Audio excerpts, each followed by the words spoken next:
Hello, and welcome to Japanese Craft Beer Reviews. From time to time, we go outside the islands of Japan and go to other locations, and this is such a case. Not long ago, I had a chance to get together with three of my best beer buddies, and we went through a healthy number of beers. It had been a while since we met, so we all brought some special beers and a really good sampling session. And the beer today that I'm reviewing today was absolutely the best beer of the sampling session by far. And I'll talk a little bit about the brewery and then give you our evaluation of the beer. So we all sampled together, talked about it, took notes, and kind of gave our opinions to each other about the different beers.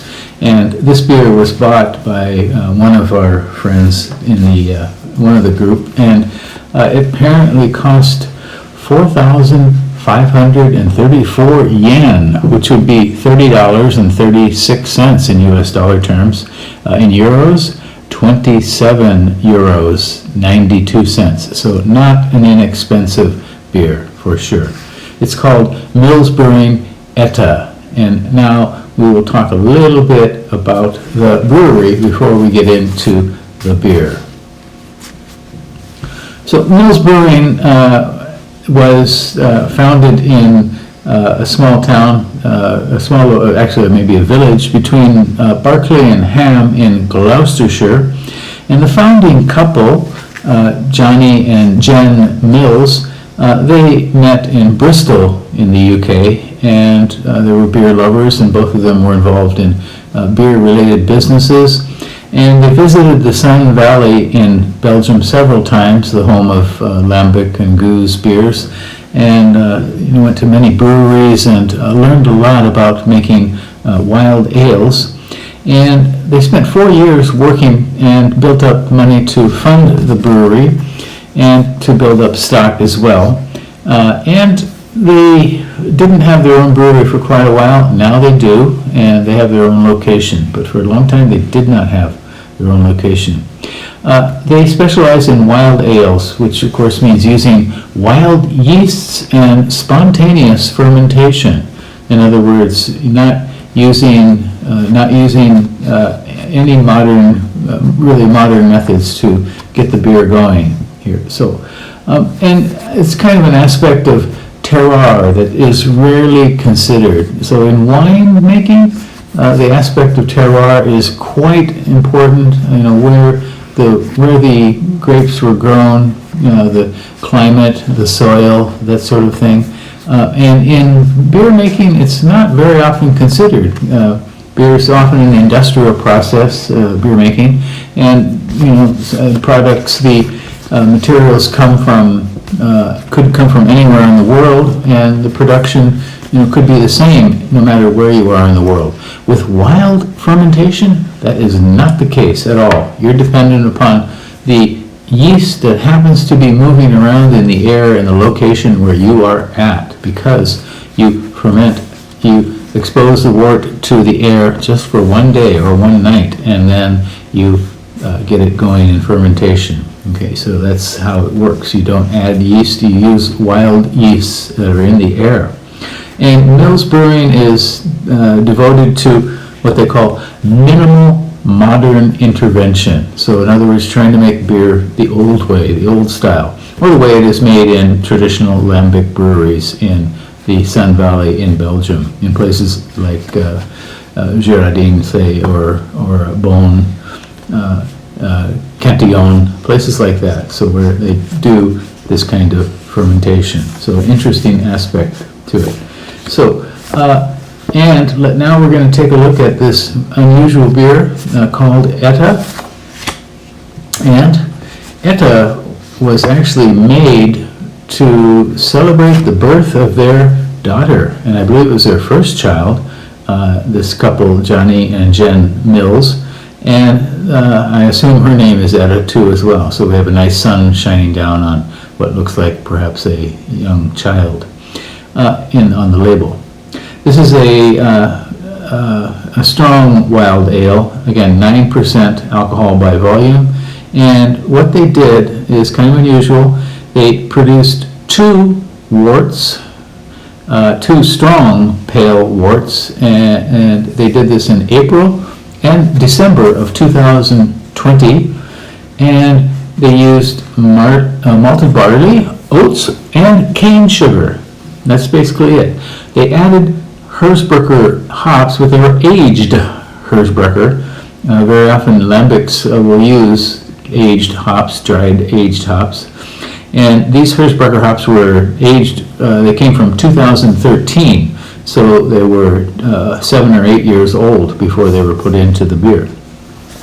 The boil, it was very short, and then immediately they put it into the cool ship, which is kind of a low flat box, overnight, and open the windows and then allow the wild yeast in the air around the area to settle onto the wort, and that is what will be used, that will start the fermentation.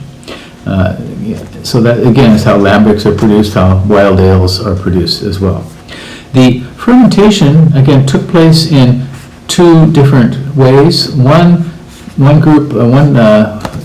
wort was put into California white wine barrels for 32 months, and the other was put into Highland Scotch whiskey barrels for 24 months. So aged 32 months, the other one aged 24 months, and then blended and bottled in December of 2022.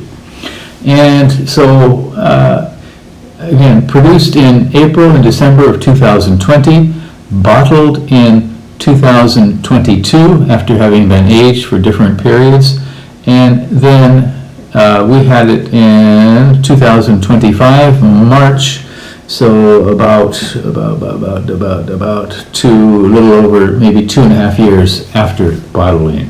Okay, so this beer goes through a big process. It's not this kind of short-term brewing, pump it out at all. Very careful, and it would have to be what you would call artisanal approach to beer making for sure.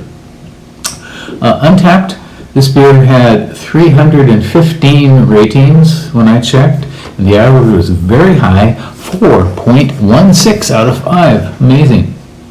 Beer Advocate, this beer had only 1 rating, but that was also quite high, 4.5 out of 5 again. So this is not just your average grocery store beer. It is really, really something, and I'm going to talk about it now. Okay, so when we opened this beer, across the table wafted a very massive stone fruit aroma. Maybe it was apples, I believe, and maybe something sour and tangy, like opening a jar of pickles. Pickles you think of as a flavor for sure, a taste, but this was like something like that, something lightly sourish coming across the air. And I would also say maybe cactus, if you've ever sliced open a cactus.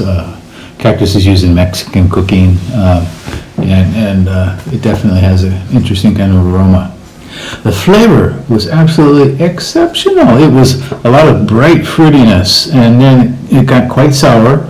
And the most unusual aspect for me was this kind of butter, or maybe British clotted cream, that would kind of stick to the upper palate. So it actually seemed kind of lightly greasy, unusual, and some aged cheese in the mix, berries, vanilla, and the blend of the white wine, California white wine, and the Highland Scotch barrels was just astounding. This is a very, very complex beer, and a very, very approachable one too. It was not a sour monster. So some sour beers, when they really go to town, can really be too heavy on the acid and astringency. This one was not. It did have a mild and unusual astringency, and that was part of the upper palate feeling, this butter or clotted cream that would give way to a kind of light astringency. So usually the astringency you feel on the tongue or sides of the tongue, but this I felt kind of in the upper palate. Really, really an unusual, complex beer. Here you can read the label as we're going here. As it says, the beer was made to celebrate the birth of our daughter, and 2 strong worts were produced in April and December of 2000 using malted barley, oats, and cane sugar, and then aged hops in an extended boil.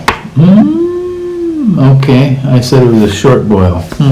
Okay, so I guess the initial boil was used in a short form, and then the aged hops were added in a longer boil. And so overall, this was certainly the best beer that we had at this sampling session. We had some very, very good ones, including some from Side Project in the United States as well.